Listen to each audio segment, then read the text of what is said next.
Bonsoir à toutes et à tous, bienvenue au Démodé donc du batch 521, notre premier batch Data Science à Marseille. On est ravis de vous avoir avec nous ce soir. Donc pour me présenter, pour ceux qui ne me connaissent pas, donc je m'appelle Pauline, je suis en charge du bootcamp à Marseille et je suis accompagnée donc, de Clara ce soir qui sera là surtout pour vous poser les petites questions dans le chat et récupérer les questions à poser à nos équipes. Bonsoir tout le monde. Alors, je vois que vous êtes tous connectés. N'hésitez pas à poster un petit message dans le chat pour être sûr que vous nous entendez bien. On va attendre de voir si tout le monde nous entend bien. Et après, on va démarrer. Super, Bruno, Donia, salut tout le monde. Donc cette soirée, le démodé, qu'est-ce que c'est? C'est une soirée pas comme les autres pour nos étudiants, puisque c'est vraiment la consécration des 9 semaines de formation, 9 semaines courtes, mais très intenses, qui viennent de vivre. Et on est ravis de vous avoir avec nous ce soir. Donc pas dans le contexte actuel, puisque normalement on fait une grande soirée dans nos locaux, mais on a dû s'adapter avec le contexte sanitaire, et c'est pour ça qu'on vous reçoit sur Lifetime ce soir. C'est pas pour autant, on va vous proposer en fait vraiment d'échanger et d'interagir avec nous tout au long de la soirée, ou plutôt de la fin d'après-midi, avec les projets. Donc ce qu'on vous propose, c'est déjà donnez-nous en fait tous vos avis, vos commentaires dans la partie chat sur Livestorm. N'hésitez vraiment pas à échanger tout au long de la présentation. Et ensuite, vous allez pouvoir poser vos questions à nos équipes. Donc, dans la partie questions, en fait, à la fin de chaque pitch, on vous proposera on prendra quelques petites questions comme ça qui sont intéressantes et qui ont été votées pour pouvoir les poser à nos étudiants. Voilà, donc n'hésitez vraiment pas, on est là. Pour ceux qui ne connaissent pas le wagon, on va peut-être passer 5 petites minutes à se présenter. On a une petite presse, je vais juste partager mon écran. Hop. Parfait. Donc pour ceux qui ne nous connaissent pas, le Wagon, c'est une école de code qui a été fondée en 2014 à Paris. Aujourd'hui, on a évolué, on a grandi, on est présent dans 40 villes dans le monde et on a formé un peu plus de 10 000 personnes au code, mais pas que. C'est pour ça que vous êtes là aussi ce soir. On a 2 formations intensives. Une première formation en développement web, qui permet du coup d'appréhender tous les concepts du développement web et d'apprendre à coder et pouvoir mieux collaborer avec des développeurs. Et une deuxième formation orientée data science. C'est ce pourquoi vous êtes là ce soir et c'est ce pourquoi nos étudiants nous ont suivis ces 9 dernières semaines. Rejoindre le wagon, c'est pas seulement rejoindre des formations, ça va plus que là, c'est vraiment rejoindre une communauté, rejoindre une grande famille présent un peu partout dans le monde. Et on est ravis d'accueillir nos 8 étudiants, 8 personnes en plus ce soir dans la communauté du wagon. Donc je suis ravie de vous présenter Gaëtan, Léa, Adrien, Nasser, Maxime, Damien, Ludovic et Kéra, qui se sont lancés en fait dans une aventure un petit peu folle ces 9 dernières semaines. Ils ont décidé, précisément le 2 novembre, de rejoindre le wagon Marseille et de mettre en parenthèse un petit peu leur vie personnelle et leur vie professionnelle pour monter en compétence sur de la data. Donc, qu'est-ce qu'ils ont fait? Ils ont appris plein de choses, plein de concepts, et notamment, ils ont appris à collecter, à stocker, à nettoyer, à explorer, à transformer de la donnée, et le tout en équipe, et c'est ce qu'ils sont venus vous présenter ce soir.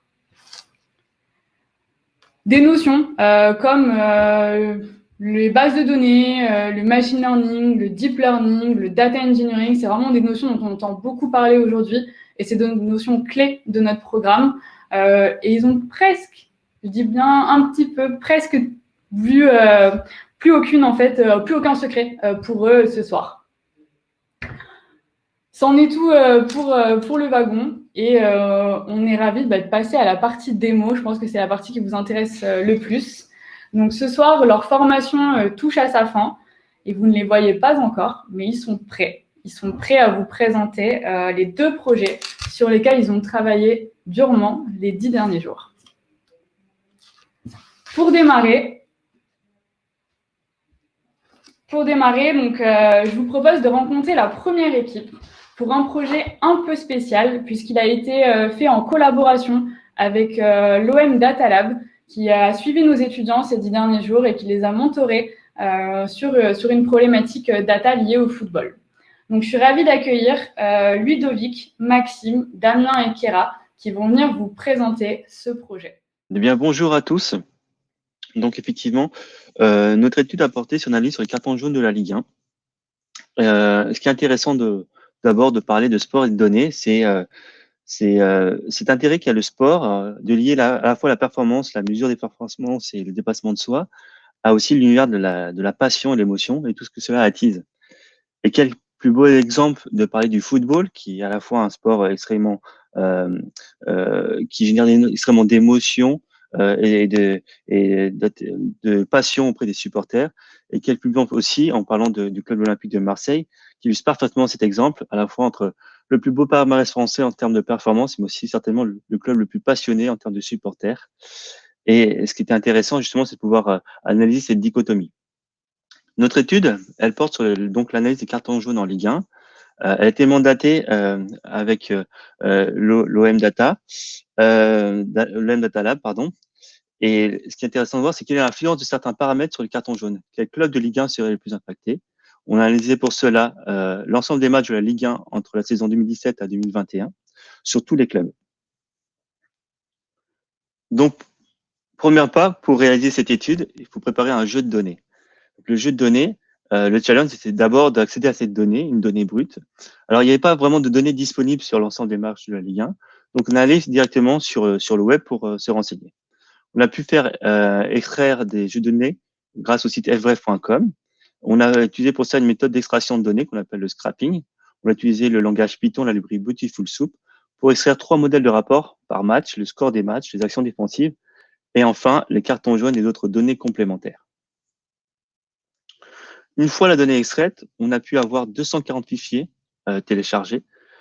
C'est des données qui sont pas toutes interprétables et pas toutes harmonisées. Donc, on a dû faire un tri et créer un seul jeu de données avec 40 paramètres, 2400 lignes et 1200 rencontres.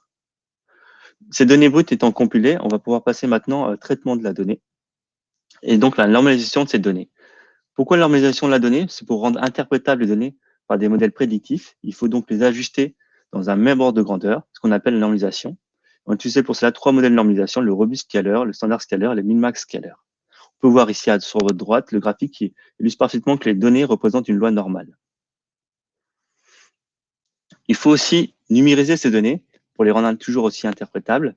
Donc, on a travaillé sur des données qui est aussi des données nominatives, comme par exemple la domination du match, le domicile, l'extérieur. Et donc, il fallait numériser tout cela en 1.0, ce qu'on appelle l'encodage des données. Une fois que le jeu de données a été extrait, traité, analysé, encodé et normalisé, on va passer à la visualisation de ces données pour justement lancer notre étude. Je laisse la parole à Ludovic. Merci. Alors pour cela, pour les 4 dernières saisons, on voulait savoir le nombre total de cartons jaunes pris par les équipes. Du coup, par l'observation du nombre total de cartons jaunes sur les 4 saisons, nous relevons que 3 équipes sortent du lot: Nice, Monaco et Marseille. En effet, Marseille est le club qui reçoit le plus grand nombre de cartons jaunes total, soit 280 précisément. Ensuite, nous voulons visualiser les fautes commises. C'est les fautes commises qui ont sûrement le plus grand lien avec le nombre de cartons jaunes pris dans un match. Donc du coup, ici, nous voyons l'évolution moyenne des fautes sanctionnées par carton jaune. Le nuage de points observé en gris représente l'ensemble des clubs relatifs à chaque saison. Les points verts, rouges et bleus représentent respectivement les clubs de Nice, Monaco et Marseille. Nous observons alors que le nuage de points peut être approché par une droite. Ainsi, la réalisation d'une régression linéaire nous offre une linéarité croissante. En moyenne, plus une équipe fait de fautes et plus elle sera sanctionnée par un carton jaune. Relevons tout de même qu'un point se démarque nettement de l'ensemble. Il s'agit de l'Olympique de Marseille pour la saison 2020-2021, qui représente en moyenne le carton jaune nettement supérieur au reste des observations. Mais ensuite, en zoomant sur les clubs, club par club, on voit aussi que depuis la saison 2017-2018, Marseille est un des clubs en constante augmentation jusqu'à atteindre un sommet, comme je l'ai dit, en 2020-2021, où l'équipe reçoit en moyenne 3,27 cartons jaunes par match, ce qui est énorme. La suite de notre analyse maintenant sera constituée que de graphiques représentant toujours la distribution du nombre de cartons jaunes pour chaque équipe en fonction du paramètre étudié. Donc là, en l'occurrence, on va parler de l'arbitre qui est un personnage important, étant donné que c'est lui qui distribue les cartons jaunes. Donc, le graphique qu'on voit représente la distribution, comme on l'a dit, des cartons jaunes pour chaque équipe en fonction, du coup, là, de la sévérité arbitrale. Comme on a fait, c'est-à-dire que les arbitres de Ligue 1 ont été classés selon leur moyenne de cartons jaunes distribués par match au cours des 4 saisons. Les arbitres ont ainsi été répertoriés en 3 classes: clément, de la couleur bleue, modéré, orange, et sévère, en vert. Nous remarquons alors que certains arbitres sont plus sévères que d'autres. Les violons orange et vert sont liés à un plus fort taux de cartons jaunes que les violons bleus. D'autre part, nous observons que certains clubs sont arbitrés souvent par des arbitres cléments. Lorient, par exemple, un violon bleu très épais, compris entre 0 et 3 cartons jaunes. Et enfin, nous observons que pour certains clubs, la sévérité de l'arbitre n'a aucune différence, comme par exemple pour Saint-Étienne ou encore pour Monaco, contrairement à d'autres, comme par exemple Marseille, Lorient, Montpellier ou encore Lyon. Maintenant, ce qui est important d'étudier aussi, c'est l'affluence, et pour cela, je laisse la parole à Maxime. Tout à fait. Alors, une des valeurs qui nous a intéressés lorsqu'on a commencé cette étude, c'est qu'on s'est vite rendu compte que le nombre de supporters présents dans le stade au moment du match avait une influence assez importante sur le nombre de cartons jaunes qui allaient être distribués lors des matchs. Donc, on a essayé de le représenter de façon la plus logique avec le graphique que vous voyez ici. Donc, vous pouvez voir pour chaque équipe le nombre de cartons jaunes qu'ils ont eu par match. Et pour le code couleur, il est assez simple. Tous les matchs qui sont inférieurs à 20 000 supporters, ils sont en bleu. Tous les matchs supérieurs à 20 000 supporters sont en noir. Et pour les points en rouge, ce sont les matchs où il y a eu 0 supporters et qu'on considérait comme intéressant à garder parce que, comme on le sait depuis la pandémie du Covid, voilà, la plupart des matchs de foot se jouent à huis clos et donc sans supporters. Ce qu'on peut voir très clairement sur ce graphique, c'est que dès qu'on arrive sur des matchs à haut carton jaune distribués, tels que les matchs à 4, 5 et plus de cartons jaunes, on se rend compte qu'il y a beaucoup plus de points noirs présents et que donc du coup, il y avait beaucoup plus de supporters présents à ce moment-là dans le match et que, pour faire simple, le nombre de supporters a un réel impact sur le nombre de cartons jaunes distribués dans les matchs. Ensuite, une deuxième donnée qui nous intéressait et qu'on a décidé d'approfondir, c'était le fait de jouer à domicile ou à l'extérieur. On voulait savoir si voilà les clubs prenaient des cartons jaunes plus en étant à domicile ou plus en étant à l'extérieur. Attends, j'ai perdu le graphe. Pardon. Du coup, sur ce graphique-là, ce qu'on peut voir, c'est que en moyenne, la plupart des clubs prennent plus de cartons lorsqu'ils jouent à l'extérieur qu'à domicile. Sauf pour certains clubs comme Lorient où c'est l'inverse, mais en grande majorité, la plupart des clubs prennent plus de cartons jaunes à l'extérieur qu'à domicile. Pour le cas de Marseille, on peut très bien se rendre compte que la moitié des cartons jaunes, des matchs qu'ils jouent à l'extérieur prennent entre 2 et 3 cartons jaunes, ou la moitié des matchs joués à domicile, ils prennent entre 1 et 3 cartons. Ce qui est intéressant aussi à regarder, c'est que lorsque on joue à domicile, le nombre de cartons jaunes est plus réparti, c'est-à-dire qu'on peut avoir des matchs qui vont de 0 à 6 cartons jaunes, même si la moyenne est plus basse, alors que lorsqu'on joue à l'extérieur, à part quelques données complètement aberrantes qui sortent complètement de la moyenne, en général, lorsque l'on joue à l'extérieur, l'Olympique de Marseille prend entre 1 et 4 cartons jaunes par match. Ensuite, une autre donnée qui nous paraissait importante dans la distribution de cartons jaunes, c'est tout ce que l'on appelle les actions défensives, donc qui sont des actions de jeu. Il y en a plusieurs que l'on a étudiées, et pour nous, les deux qui avaient un plus gros impact sur la distribution de cartons jaunes après l'analyse, c'était la pression défensive et les tacles ratés. Donc pour ceux qui connaissent pas trop le football, on va faire un petit rappel de la pression et des tacles. La pression, ça consiste tout simplement à se mettre, comme ça se dit, une pression physique sur un joueur de l'équipe adverse pour essayer de récupérer le ballon. Quant au tacle, il s'agit tout simplement d'un geste technique qui consiste à se jeter dans les pieds du porteur de balle pour essayer de le récupérer. La première chose qu'on peut voir sur l'impact de la pression défensive, c'est que plus il y a de cartons jaunes distribués dans un match, et plus la pression défensive était importante à l'intérieur de ces matchs, sur une généralité. Et c'est exactement la même chose pour l'impact des tacles ratés. On se rend très vite compte que plus il y a de tacles ratés, et en général, plus il y a de cartons jaunes qui sont distribués dans les matchs. Ce qui va être intéressant à regarder, c'est pour les données outliers, ce qu'on appelle les données hors jeu ou aberrantes. On se rend compte que pour le coup, elles ne sont absolument pas corrélées avec la pression défensive et avec les tacles ratés.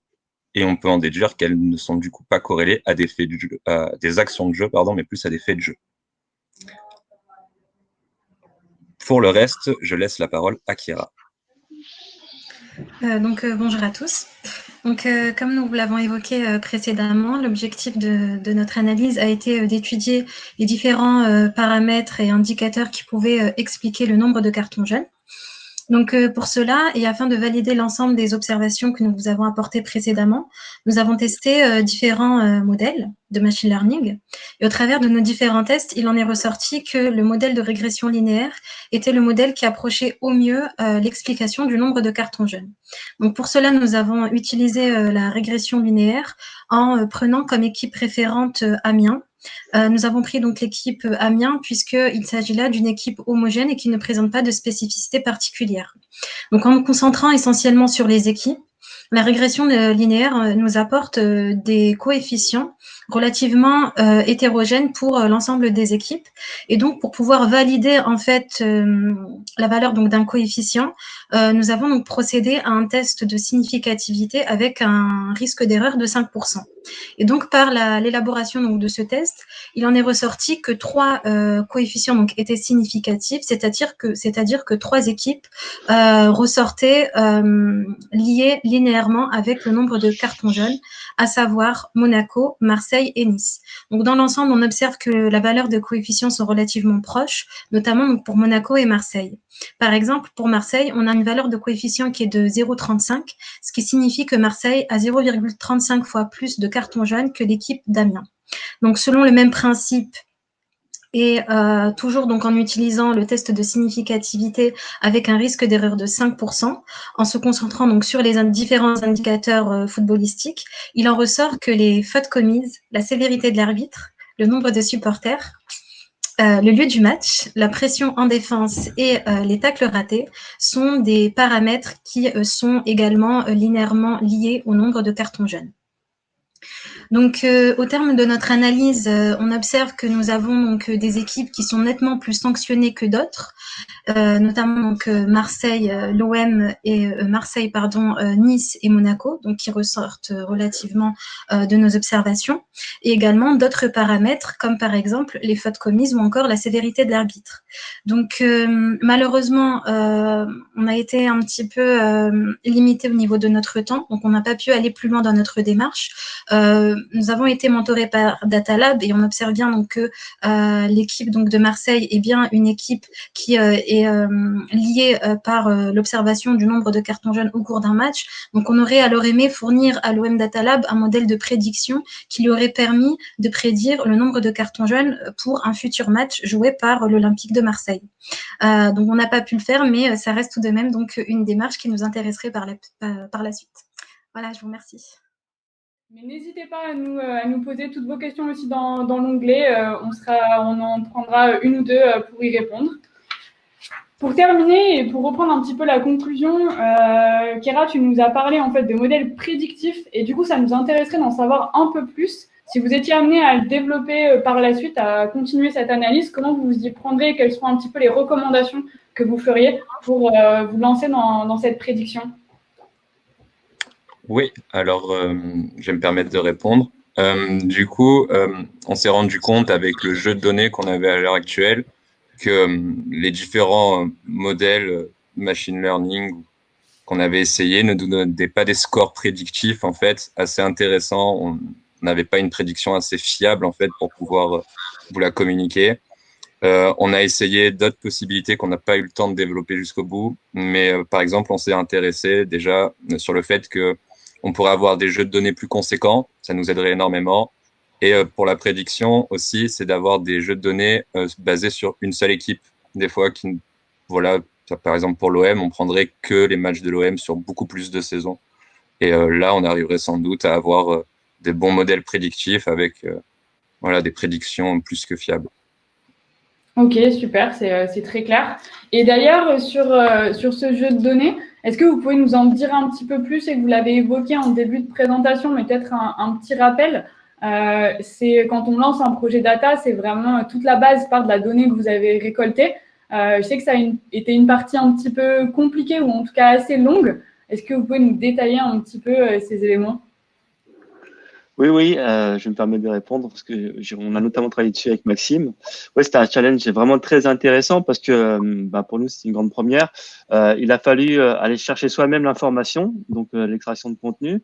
Heureusement, on a été mandaté par l'OM Data Lab qui nous a recommandé des sites de qualité avec beaucoup de contenu. Et c'est vrai qu'il a fallu comprendre comment aller extraire toutes ces données et avoir le maximum d'informations possibles.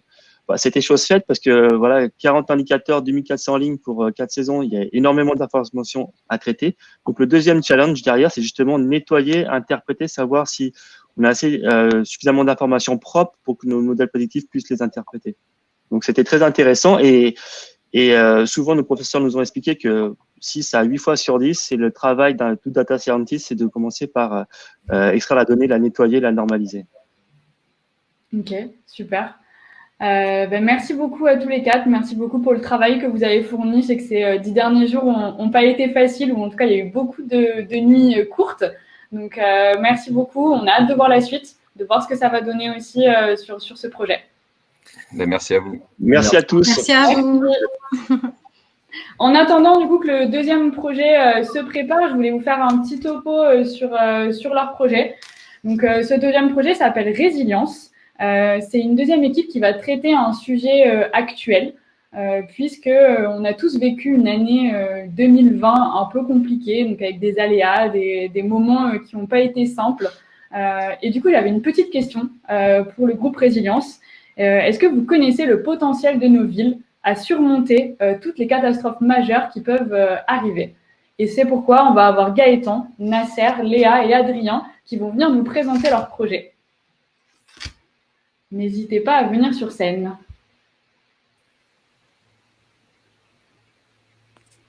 Bonsoir à Et tous. bonsoir. Bonsoir à tous. Genre tous les quatre, je vous laisse la main pour présenter.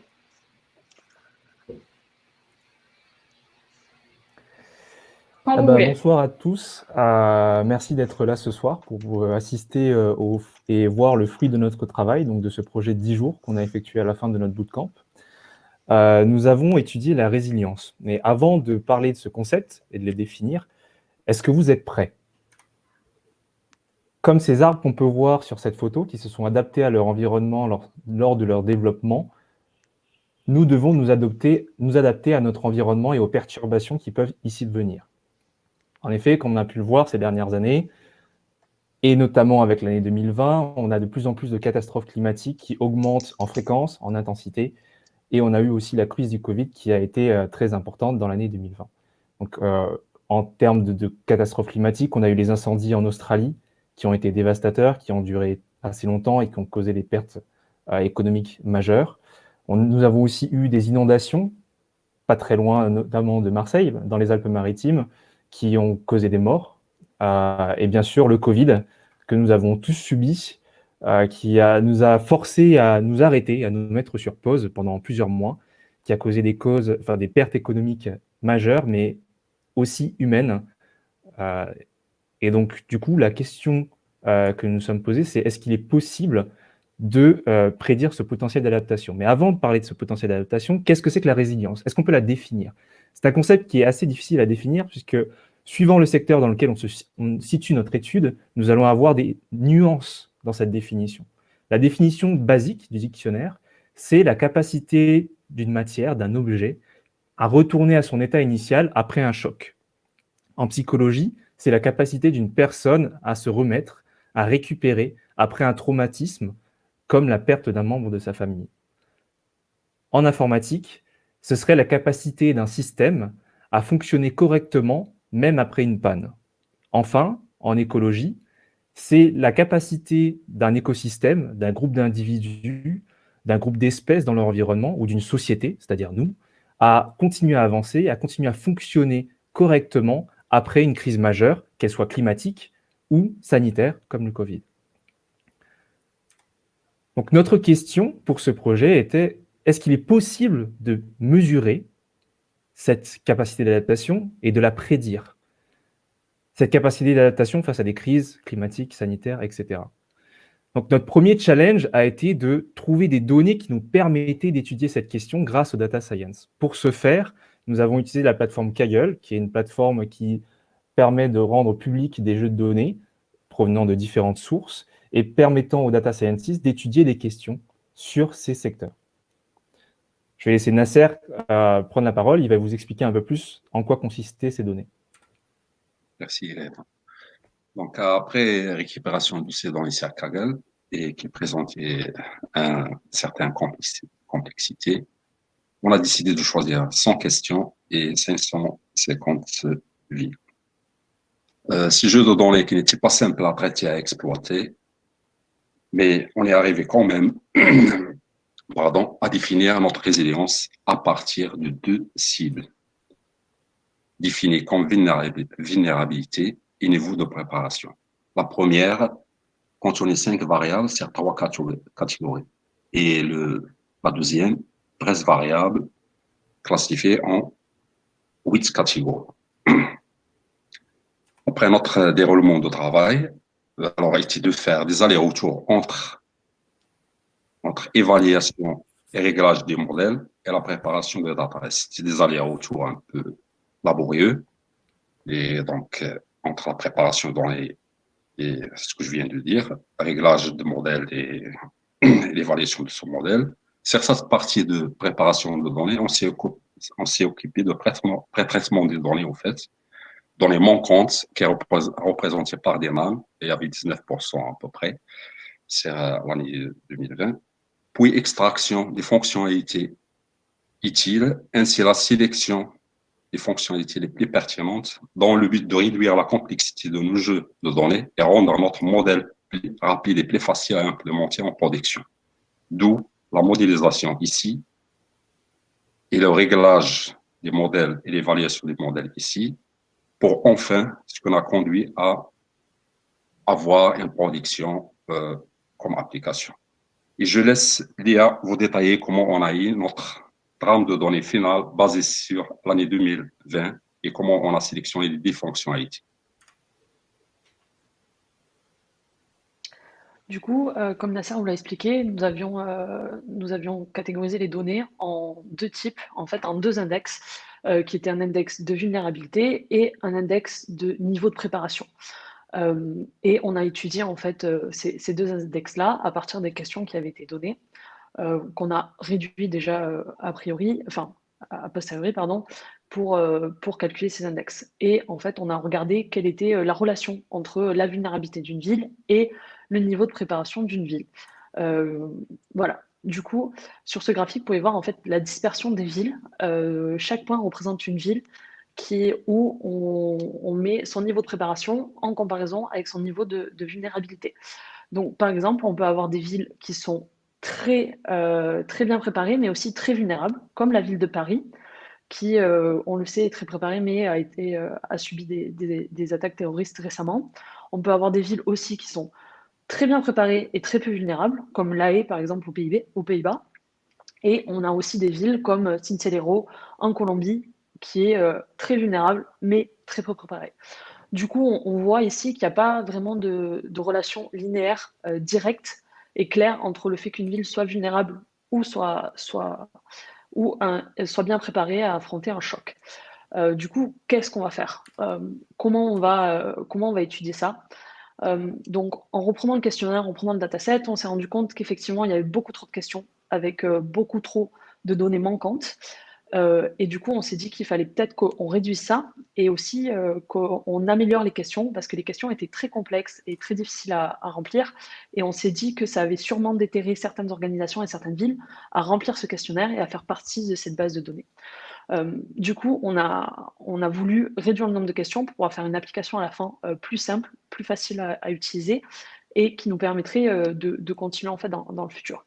On a donc mis en place une sélection des questions via un modèle de PCA ou SVM qu'on pourra expliquer en détail en question si vous voulez, mais qui n'est pas nécessaire maintenant, et qui nous a permis en fait de réduire les plus de 100 questions qu'on avait à 10 questions très simples, très claires, pour nous permettre à quelqu'un de répondre et ainsi calculer leur score de vulnérabilité, leur score de niveau de préparation, qui nous a permis de faire un score final qui était un score de résilience en fait. Et pour faire ça, pour implémenter les modèles, je vais laisser la parole à Adrien qui va vous expliquer le machine learning qu'on a mis à place et l'application qu'on a créée à la fin. Merci. Alors, du coup, après avoir diminué le nombre de questions et formulé de manière précise nos scores de vulnérabilité et de préparation, nous avons automatisé notre chaîne de traitement pour pouvoir automatiquement nettoyer les données, les rendre interprétables pour un ordinateur et faire tourner des algorithmes de machine learning dessus. Ce qui nous a permis de tester différents modèles et de pouvoir présenter une interface graphique pour la prédiction de la résilience d'une ville. Donc je vais vous montrer l'interface graphique. Alors, on peut voir donc les questions que nous avons gardées sur le côté, ce petit questionnaire. Et donc, je vais me mettre dans le rôle d'une personne, par exemple de la ville de Marseille, qui doit monter un dossier sur la capacité de la ville à réagir à des catastrophes. Alors, donc à Marseille, on va regarder, est-ce qu'il y a beaucoup de facteurs qui vont impliquer sur notre changement climatique? Donc oui, donc on va mettre tout. Et on peut voir déjà en temps réel nos scores de vulnérabilité, de readiness, donc de préparation, et notre score de résilience, qui va être un mix des deux, vont bouger en temps réel. Donc je vais essayer de voir, je ne sais pas si ça se voit très très bien. Alors, du coup, je vais continuer à remplir le questionnaire pour la ville de Marseille. Alors, quelle quantité d'eau potable est accessible à la ville? On est à Marseille, donc du coup, l'eau potable, il y en a pour tout le monde. On a une eau excellente. Ensuite, la répartition de nos énergies renouvelables. Donc, à Marseille, je ne saurais pas vraiment dire, mais je dirais un petit peu. Et est-ce qu'on est vulnérable à des catastrophes? Pas trop. Donc, le reste des questions, c'est souvent si la ville a des plans prévus pour réagir à des problèmes, que ça soit la réduction des gaz émis ou autre. Donc on va dire que Marseille, globalement, on a des plans pour tout. Donc direct, on a notre score de vulnérabilité qui est calculé, qui est donc de 0,5, donc ça va de 0 à 1, donc on est à peu près dans la moyenne. On a le score de préparation qui est à 0,89, donc comme ça va de 0 à 1, là on est très très bien préparé. Et on a le score de résilience qui va de 0 à 0,5. Et donc là, on peut voir qu'on est à 0,3. Donc Marseille est une ville plutôt résiliente. Donc ensuite, on s'est dit que ça pourrait être pas mal de voir quelles sont les villes qui partagent les mêmes caractéristiques que nous. Donc on a fait tourner un autre algorithme pour essayer de trouver les villes qui sont voisines. Donc là, on en a une. On voit que c'est Paris. Bon, à Marseille, après avoir passé sur le projet de l'OM, on va dire qu'on n'aime pas trop Paris. Donc on va essayer de parler avec quelqu'un d'autre. Donc on va chercher d'autres voisins. On va chercher 10 voisins. Ah, donc là on voit les 10 voisins sur la carte du monde qui partagent les mêmes caractéristiques que notre ville. Donc on va zoomer, on va essayer de pouvoir potentiellement établir un dialogue avec une ville d'Europe et essayer de trouver des solutions avec eux. Donc là on peut voir, hop, la ville de Trelleborg, donc en Suède, qui a des scores proches des nôtres, avec qui on pourrait essayer d'établir un dialogue pour résoudre les problèmes qu'on a en commun.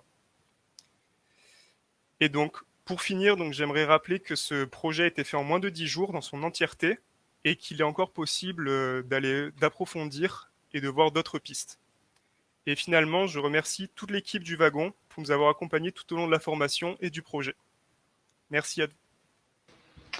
Merci beaucoup. Merci beaucoup à tous les quatre. N'hésitez pas à poser vos questions si vous en avez. Ça nous a fait pas mal réfléchir cette présentation, et ce qu'on trouvait hyper intéressant, c'était de se dire que ce produit peut être développé encore plus, puisque là il n'y a eu que 10 jours de travail. Et d'ailleurs on se demandait du coup quelles étaient les prochaines étapes si vous souhaitez mener à bien une analyse un peu plus complète. Est-ce que quelqu'un a une réponse à cette question? Adrien? J'ai pas bien entendu la question. Tu nous entends? Là, ça va, oui.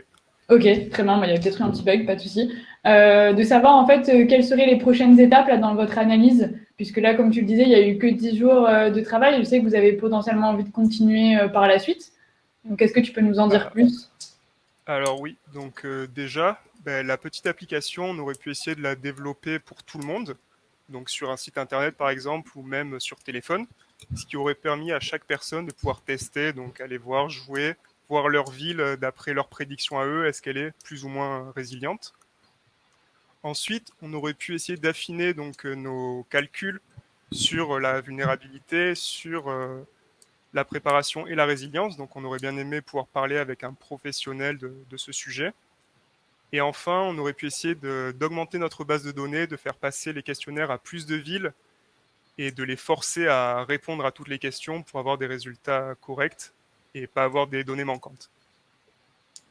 Ok, donc toujours la même problématique un peu que le premier groupe, un gros travail sur les jeux de données pour ensuite vous permettre de créer des bonnes analyses et des bons modèles qui tournent derrière, quoi. Donc ça a été, je crois, une grosse partie, en tout cas de la première semaine, des 4-5 premiers jours. On se dirait pas comme ça, mais ça prend du temps. Super. Clara, tu avais une autre question? Oui, j'avais une petite question aussi pour vous. Vous avez travaillé sur l'année 2020 en particulier. Pourtant, on aurait tendance à penser que la résilience, il faudrait la traiter sur plusieurs années. Est-ce que vous pouvez nous expliquer votre choix et pourquoi du coup 2020 en particulier? Oui, je vais prendre la réponse à cette question du coup. Donc pourquoi l'année 2020? Donc comme l'a expliqué Pauline, on a eu une grosse phase d'exploration des données et puis de réduction de la complexité de ces données. Donc nous nous sommes focalisés sur l'année 2020 parce que c'est l'année qui présentait le moins de données manquantes déjà, donc c'était un argument majeur pour nous. Et aussi pour du coup avoir un set de variables qui était plus facilement traitable par nos algorithmes par la suite. Donc effectivement, pour étudier la résilience, c'est quelque chose qui s'étudie dans le temps et il nous faudrait un choc, en fait, pour pouvoir voir si ce score que l'on prédit représente vraiment la capacité d'une ville à s'adapter à cette crise. 2020, c'est une année où on a eu une crise, sauf que pour mesurer l'impact que ça a pu avoir sur nous, il nous faudrait avoir des données qui viennent 2 ou 3 années plus tard pour vraiment mesurer cet impact. Donc, pour l'instant, nous n'avons pas de vrai choc sur lequel confronter notre modèle. Par contre, ce que l'on peut faire, c'est utiliser ce set réduit de questions, donc ces 10 questions que nous avons sélectionnées, pour pouvoir refiltrer les données des années précédentes. Donc, en fait, ce sont des données qui sont disponibles depuis 10 ans, sur une dizaine d'années. Donc, du coup, ce serait de refiltrer ces données pour essayer de retirer ces scores de résilience, vulnérabilité et niveau de préparation pour que notre prédiction soit plus complète. Ok, très clair. Merci beaucoup. Ça donne à réfléchir et peut-être qu'on peut se dire, c'est qu'on revient du coup dans 3 ans. Vous serez des futurs data analystes plus et vous nous refaites ce modèle et on voit si ça fonctionne avec du coup ces 3 ans en plus. On serait là. Merci beaucoup à tous les 4. Merci. Je vous remercie. Avant qu'on se quitte ce soir, on a un petit mot de la fin avec Clara. Je vais juste repartager l'écran pour vous montrer tout ça. Donc déjà, on souhaitait dire un grand bravo à nos 8 étudiants. Ces 9 semaines qui n'ont pas été faciles, notamment dû à la distance, puisqu'ils ont fait leur formation 100% en distanciel, donc avec tout qui fonctionne bien. Du coup, on a mis plein de choses en place pour qu'ils puissent continuer à être formés dans les meilleures conditions et surtout qu'ils puissent s'amuser. C'est un point qui est important pour nous en plus de l'apprentissage. Donc en tout cas, moi, je suis super heureuse de voir les révolutions depuis le 2 novembre. Je pense qu'ils peuvent l'être aussi. Clara, je confirme. l'est aussi. Cette aventure n'a pas été de tout repos. Mais en tout cas, vous vous êtes accrochés, vous avez réussi et du coup, bienvenue dans la famille donc, du wagon et du wagon Marseille. Un petit big up aussi à la team donc du wagon à Marseille, donc Mathieu, Louis, Donia, Laurent, Manon et Clara, qui font en sorte que tout se passe bien derrière et font en sorte que tout fonctionne bien et que les étudiants soient bien accompagnés. Donc merci à tout le monde. Et surtout, on ne va pas les oublier parce que ce sont des personnes qui sont hyper importantes pour nous et pour les étudiants. La team de professeurs et de professeurs assistants. Donc vraiment, merci à Marie, à Soumia, à Élise, à Daniel, Nicolas, Davy et Thomas qui les ont accompagnés. Et un petit plus pour Nicolas et Davy qui ont été présents ces 10 derniers jours et qui les ont vraiment accompagnés et mentorés sur leur projet. Bravo, au batch 521. Bienvenue du coup dans la famille et un grand bravo, je répète, donc à Nasser, Ludovic, Léa, Maxime, je vois pas tout dans l'ordre, mais Gaëtan, Damien, Adrien et Kéra. On est ravis de vous avoir à Marseille. On espère se revoir bientôt en présentiel. Merci à tous. Je vous souhaite une très bonne soirée et on espère se revoir très vite. Merci beaucoup.